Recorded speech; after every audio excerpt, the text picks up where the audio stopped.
In this presentation, we'll go over how to analyze an argument.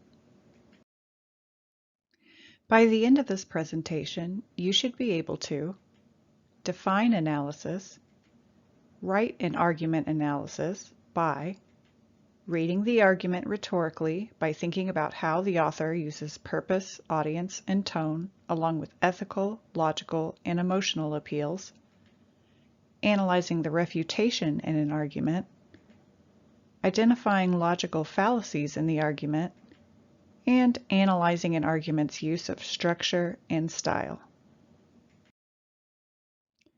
Analyzing requires you to break something down into parts and closely examine those parts in order to understand the subject more deeply. There are many different things that you can analyze. For example, you can analyze poems, speeches, written arguments, newspaper or magazine articles, and even books or short stories. In this presentation, we'll discuss how to analyze a written argument and how to write an argument analysis. The first step to analyzing a written argument is to read the argument rhetorically. We'll review some of the basics of reading rhetorically here, but if you want more details, you should watch the Reading Rhetorically presentation.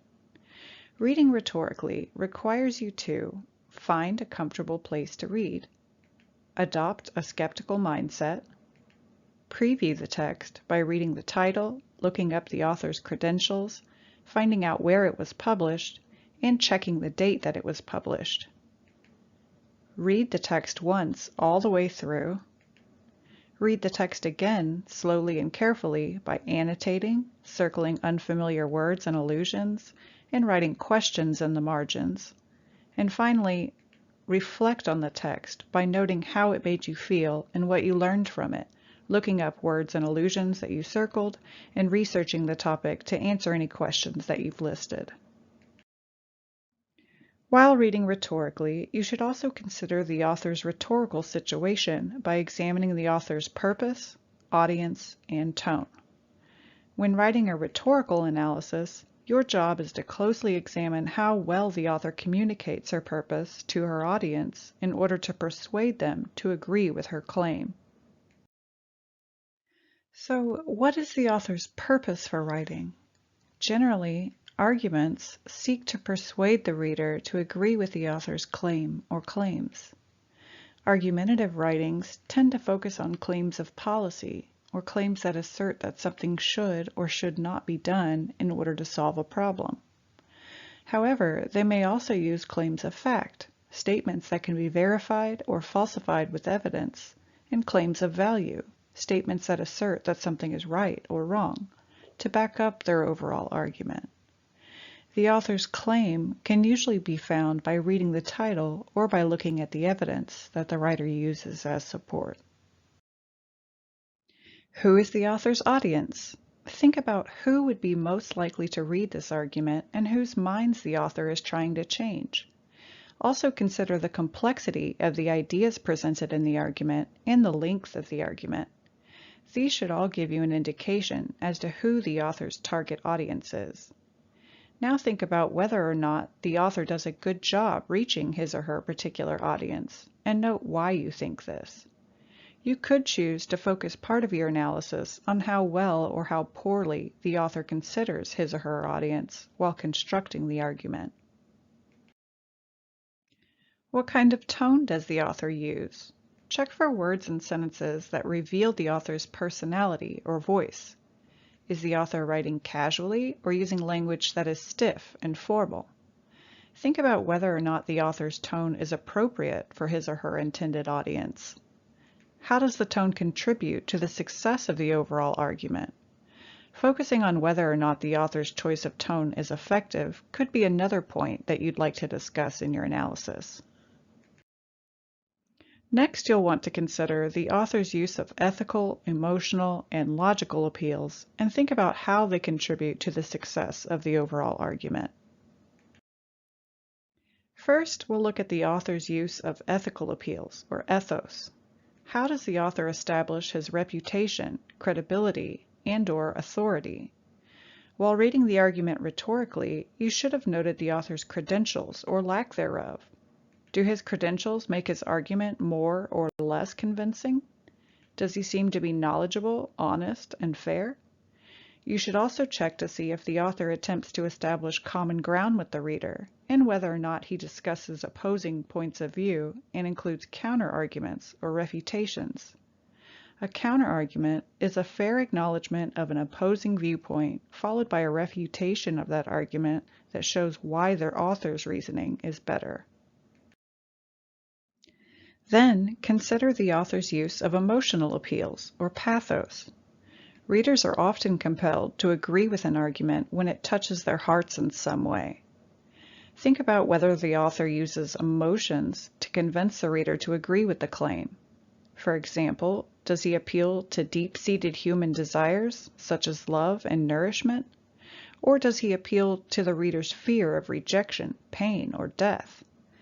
Look for wording or phrasing that is emotionally charged in some way. Determine if the author's use of emotional appeals helps the argument or if they detract from the argument. Remember that emotional appeals can be very convincing, but they should not dominate an argument or the reader may feel manipulated. Writers should be careful to use a good deal of rational appeals alongside emotional ones in order for them to be effective.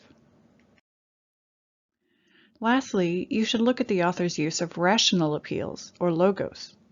Logos is arguably the most important type of appeal for an argument and should be used most often. Rational appeals use logic to convince an audience that what is being said is both true and reasonable. Some examples of rational appeals that the author might use are statistics, peer-reviewed studies, statements or interviews from subject matter experts, proven facts, surveys, polls, and more. Make sure that the author documents any sources referenced, either by using a style format such as MLA or APA, which include in-text citations and end with a reference page, or by including links to sources if the argument has been posted online. Remember, too, that logical appeals are built on premises, or claims that lead to the argument's conclusion. In a deductive argument, if the premises are claimed to be true, then the conclusion must also be true. When using deductive reasoning, it is impossible for the premises to be true, but the conclusion false. If the conclusion logically follows the premises, the argument is considered valid.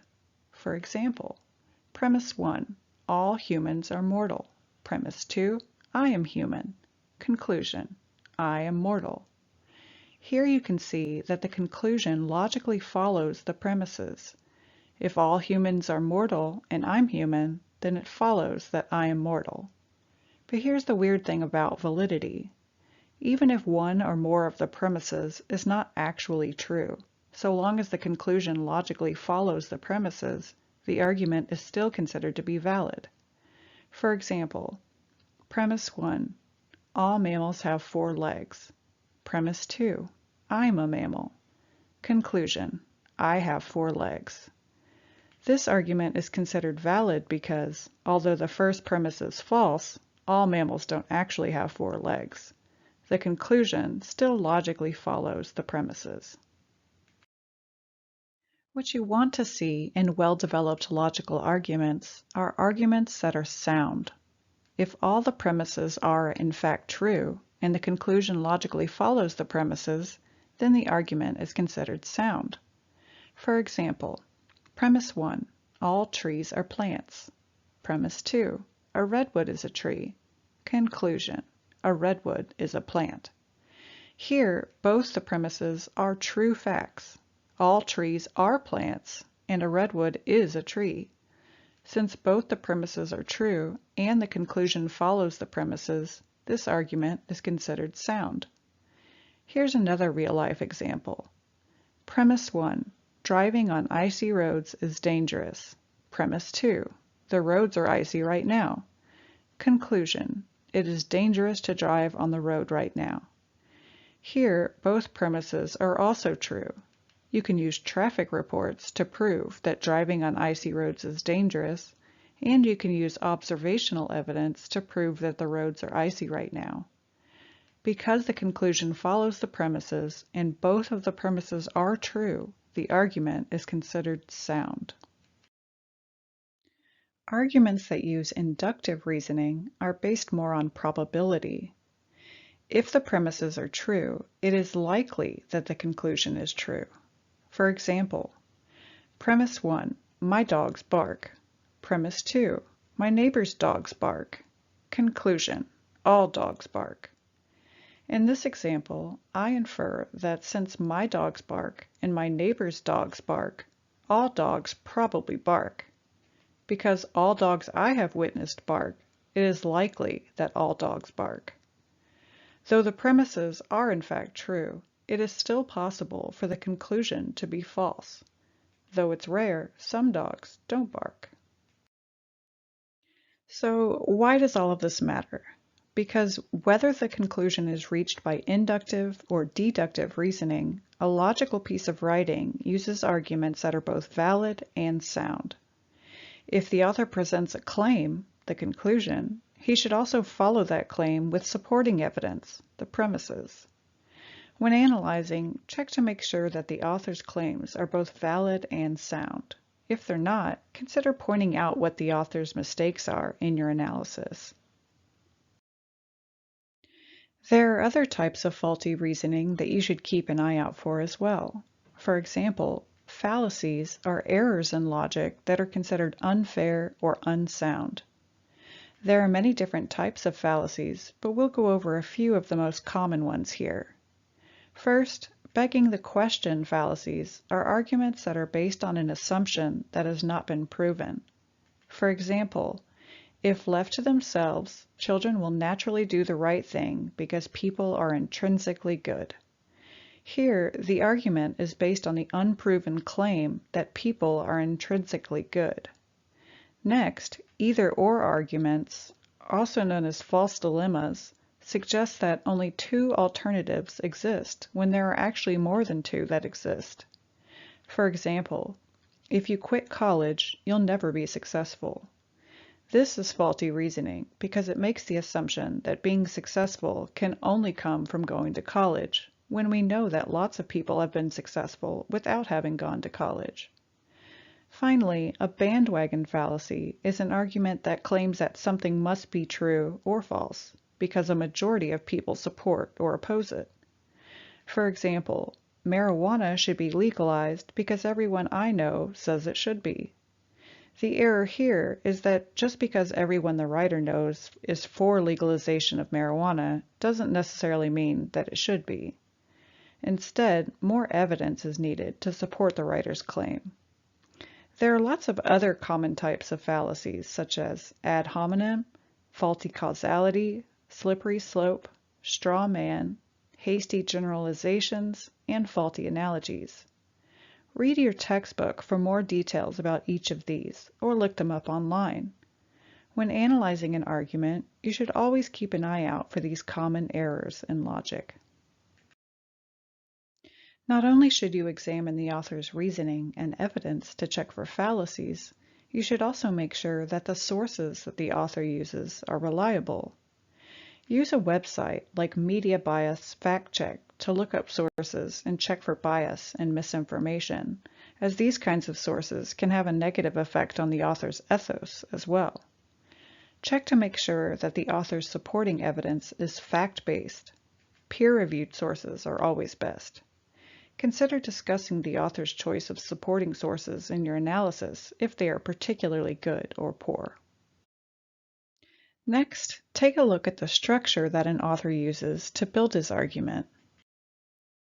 There are several different types of structures from which to choose. First, classical arguments are based on Aristotle's teachings. They begin with an introduction that grabs the attention of the reader, establishes credibility, and ends with the overall claim or thesis statement. The body paragraphs offer any background information that is necessary for the reader to fully understand the topic, followed by all of the reasons and evidence that are used to support the claim. This is the longest part of the writing. The body should also include any counter-arguments that the writer wishes to address. Finally, the conclusion should summarize the argument by restating the claim and main points in light of the new information that has been presented. Oftentimes, the conclusion will also ask the reader to respond in some way. Other types of structures that the author might use are Toulmin arguments, Rogerian arguments, and invitational arguments, among others. Read about these in your textbook or look them up online. When reading an analysis, check to see if the author uses one of these familiar structures. Does he state the claim right away, or does he build up to the claim and state it at the end? Does he first discuss what others have said about the topic before presenting his own claim? Note how effective the structure is. Does it make the argument more or less convincing? Consider discussing the author's use of structure in your analysis if you find that it has a particular impact on the argument's success or failure. Finally, when writing an analysis, you should consider the author's use of style. An author's style can be found in the way she uses language to arrange particular words in phrases, sentences, and paragraphs in order to better contribute to her overall purpose for writing. The author's diction is based on the kinds of words she uses. Depending on her purpose for writing and her audience, a writer may choose to use diction that is more formal. For example, formal diction is often used in college textbooks and scientific journals, uses words with many syllables, uses abstract words, and/or uses words that are specific to a particular discipline, such as medical terminology or legalese. Informal diction, on the other hand, tends to use words with less syllables and may include slang, particular dialects, such as the word y'all, and contractions. Informal diction tends to copy everyday speech and is more appropriate when speaking to a friend or writing a personal essay. The author's style can also be found in the way she uses figures of speech, such as metaphors, similes, and personification. Figures of speech can be used in argumentative writing to clarify or emphasize a point or idea. Lastly, sentence structure can also reveal an author's style. For example, an author might use sentences that are short and direct, which has an impact on the way the reader digests the information, whereas another writer may prefer longer sentences that combine several different clauses and use complex patterns. Another way authors use sentence structure is by including repetition of words and phrases, which may help to drive home a point or build tension. Overall, you can choose to look at the author's many uses of style in your analysis to see how it contributes to the argument's overall purpose, audience, and tone. When writing an analysis, you'll want to choose some, but not all, of the rhetorical elements discussed in this presentation to focus on. Generally, a high school or college level essay will focus on an average of 3 main points. In your introduction, you should be sure to introduce your subject of analysis by stating its full title and the full name of the author. Briefly summarize the work if necessary, and identify the author's overall claim. End your introduction with a clear thesis statement that evaluates the author's argument. Do you believe the author presents a good, effective, and convincing argument, or a poor, ineffective, and unconvincing argument? List the reasons why you think this in your thesis, then discuss your reasons in the same order in your body paragraphs. Here's an example of an analytic thesis. Joe Brown effectively supports his argument by using a strong rational appeal, an encouraging tone, and a thorough refutation. This thesis gives the reader an idea as to what main points the writer will be discussing in each body paragraph. When writing your body paragraphs, be sure to use topic sentences at the beginning of each paragraph and transitions to move from point to point. Support your thesis with evidence from the reading that you're analyzing. For example, if you thought that the writing used a strong rational appeal, talk about what details the author includes that makes you feel this way. Lastly, you should end your analysis with a conclusion that reiterates your thesis and main points. Make sure that your audience understands your analysis of the argument and why the topic is important. Let's review. In this presentation, we discussed the definition of analysis, how to write an argument analysis by reading the argument rhetorically by thinking about how the author uses purpose, audience, and tone, along with ethical, logical, and emotional appeals, analyzing the refutation in an argument, identifying logical fallacies in the argument, and by analyzing an argument's use of structure and style. Thanks for watching.